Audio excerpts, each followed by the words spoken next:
Mélinda, Oui. t'as fait qu'un unboxing? Bah ouais. Mais les gens voulaient voir un test. Ouais, mais en même temps, il ressemble au précédent. Comment ça, les mêmes? Mais non, il y a des différences. Je suis encore obligée de revenir du futur. Bon, laisse tomber, je vais le faire. Le même.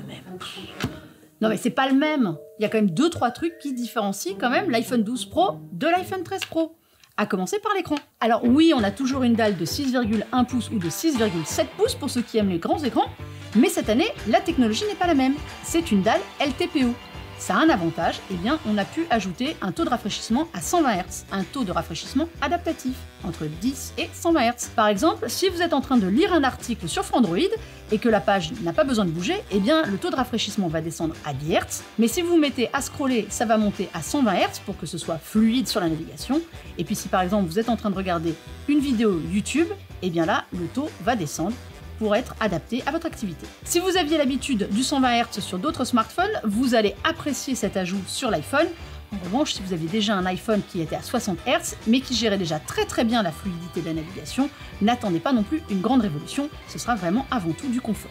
Il y a quand même un changement visuel assez important sur l'iPhone 13 Pro, et bien c'est la fameuse encoche. Cette année, elle est 20% plus petite. Eh bien oui, l'écran va occuper un peu plus de place, et ça aussi c'est appréciable. Il ne reste plus qu'à adapter un petit peu mieux certaines applications. Avec tout ça, on a aussi une dalle qui est beaucoup plus lumineuse. Elle monte cette fois à 1200 nits en luminosité HDR. En revanche, en extérieur, ça monte jusqu'à 1000 nits, mais c'est quand même déjà pas mal et ça fait un confort nettement amélioré, notamment pour le quotidien et surtout si vous vous retrouvez dans des zones très ensoleillées. Ça en fait une des dalles OLED les plus lumineuses quand même. L'autre nouveauté qu'elle ne pouvait pas vous raconter parce qu'elle ne l'a pas testée, eh bien c'est la batterie. La batterie c'est quand même un point important et c'était surtout un point un petit peu faible chez Apple. Ces dernières années, ils ont mis le Turbo Boost et sur la batterie de l'iPhone 13 Pro, eh bien on note vraiment un gap franchi. Apple a annoncé jusqu'à 2h30 d'autonomie supplémentaire et honnêtement on les a. Ça, c'est aussi dû à un changement à l'intérieur de l'iPhone. L'architecture a été revue pour faire place à une plus grosse batterie. On devrait dépasser cette fois les 4000 mAh. Alors c'est un chiffre qui n'est pas très impressionnant par rapport à la concurrence, mais on sait que l'optimisation, c'est le fort d'Apple. Et une fois encore, on a eu du mal à faire souffrir la batterie.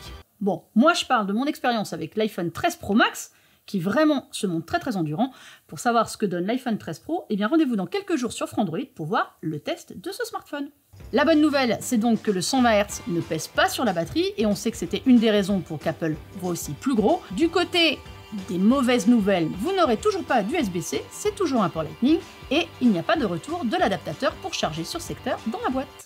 Elle vous en avait parlé un petit peu dans sa vidéo d'unboxing, elle a quand même raconté des choses. La caméra et l'appareil photo, ce sont les grosses nouveautés de cet iPhone 13 Pro et 13 Pro Max. Tout a été changé. Alors évidemment, ça se voit un petit peu moins sur l'extérieur, quoique les capteurs sont plus gros, donc l'iPhone est un petit peu plus épais, et au dos, le module photo, eh bien, est un petit peu plus massif. Mais à l'intérieur, c'est le grand chambardement. On a toujours des capteurs de 12 mégapixels, un grand angle, un ultra grand angle et un téléobjectif, mais ils ont tous été repensés pour avoir des ouvertures plus grandes, pour avoir ainsi plus de luminosité, capter plus de lumière et donc se montrer beaucoup plus efficace en basse lumière et notamment en pénombre, ce moment qui est un petit peu délicat souvent à gérer avec un appareil photo de smartphone. Eh bien, on a testé et c'est vrai que les couleurs sont beaucoup plus éclatantes sans être des néons qui font flasher toute la photo. Vous êtes vraiment de nuit comme souvent chez Apple et donc l'ambiance reste nocturne, ce qui est déjà un gros point. Et quand la lumière tend vraiment à baisser, eh bien on voit un peu plus de détails, un peu plus d'éléments. Petite nouveauté intéressante cette année, il y a un mode macro sur l'iPhone 13 Pro, oui.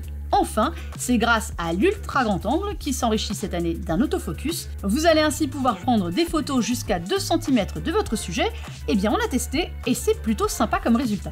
Côté vidéo, l'iPhone peut toujours filmer jusqu'en 4K 60 images par seconde, mais on aura tendance à vous conseiller plutôt la 4K 30 images par seconde qui donne plus de détails et qui est plus simple et plus fluide à utiliser. Et puis, bonne idée piquée à l'iPhone 12 Pro Max de l'an dernier, il y a désormais la stabilisation intégrée au capteur principal de tous les iPhone 13. Cela va permettre d'avoir des vidéos évidemment beaucoup plus stables, mais ça a un intérêt aussi pour la photo de nuit avec des temps de pause réduits et donc plus de netteté sur vos images. Voilà, au bout de la 50e prise, on y arrive! Bon, vous avez bien aimé notre introduction de vidéo, hein? C'était simple quand même, hein? Et bien ça, c'est la nouveauté la plus frappante de la keynote et de la présentation des iPhone 13. sur tous les modèles, et donc forcément sur les iPhone 13 Pro et 13 Pro Max, on a ce mode cinématique.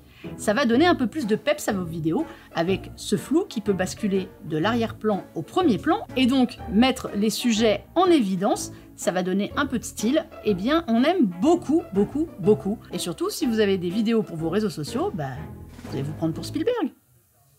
C'est bien aussi. Ou James Cameron. Bon, Spielberg ou Cameron, je m'emballe peut-être un petit peu, hein. Ça reste quand même qu'une vidéo Full HD à 30 images par seconde. C'est très joli sur le smartphone, c'est un petit peu moins précis et détaillé quand vous le passez sur ordinateur, même si le mouvement est extrêmement fluide et bien supérieur à ce que fait la concurrence. Ça reste quand même une fonctionnalité extrêmement fun, pas si gadget que ça, vous passerez des très bons moments avec vos amis, et ça c'est réussi. À côté du mode cinématique, eh bien il y avait une autre fonction nouvelle apportée par Apple, ça s'appelle style photographique. Alors comme son nom l'indique, c'est pour la photo, ça part d'une très bonne idée, c'est vous proposer des pré-réglages sur vos photos, comme ça vous pouvez choisir un style et même ajuster le ton ou la température selon vos envies. Sur le papier, c'est très beau, mais attention, ce mode style photographique a les désavantages de ses atouts, ce sont des pré-réglages, et qui dit pré-réglage dit préenregistré. Toutes vos photos ensuite vont garder ces pré-réglages et le sujet ne sera pas forcément adapté. Il m'est par exemple arrivé d'oublier que j'avais fait des pré-réglages bien précis pour une photo et de prendre une photo ensuite en m'apercevant qu'elle aurait peut-être mérité d'autres réglages moins vifs, moins contrastés, plus naturels, et le rendu, eh bien, n'était pas à la hauteur de mes attentes et du décor. Dommage. Dernière nouveauté ajoutée aussi côté vidéo, le mode ProRes, mais évidemment, il est pour plus tard, donc on le testera plus tard et on vous en parlera plus tard aussi. Alors, évidemment, il y a quand même des points sur lesquels elle avait raison. L'appareil est toujours 5G, il est toujours IP68 pour résister à l'immersion et à la poussière. Au niveau du stockage, cette fois, on peut monter jusqu'à 1 Tera, c'est-à-dire 2 fois plus qu'avant. Et puis, il n'y a toujours pas de prise jack. Ça, c'est définitivement mort.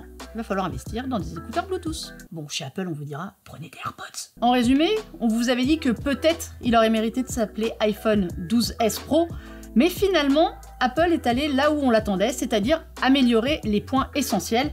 L'écran, qui est enfin 120 Hz, sur la gamme Pro, certes, qui a une encoche enfin réduite, la batterie qui est encore meilleure que l'année dernière, nettement améliorée et qui devient vraiment intéressante et longue durée.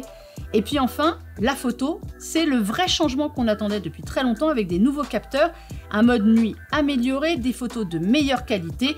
L'iPhone devient un appareil vraiment de confiance sur la photo. Ce que vous voyez sur l'écran, c'est le résultat que vous avez.